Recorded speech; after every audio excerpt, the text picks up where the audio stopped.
ನಮ್ಮದೇ ಸರ್ಕಾರ ಅಲ್ಲಿ ಪೊಲೀಸ್ ಬೇಡವೇ ಬೇಡ.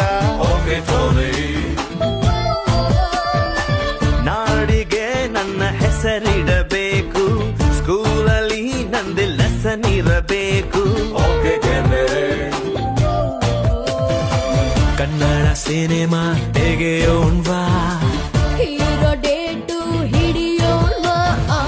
ಹೀರೋ ನಮಗೆ ಯಾಕೆ ಗುರು, ಚೆಕ್ಕು ಇಲ್ಲೇ ಇಲ್ವ ಗುರು.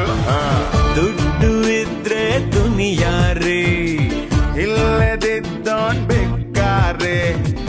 ಒಂದೇ ಎಲ್ರು ಹೋಗ್ತಾರೆ, ಒಂದೇ ಲೈಫ್ ಎಂಜಾಯ್.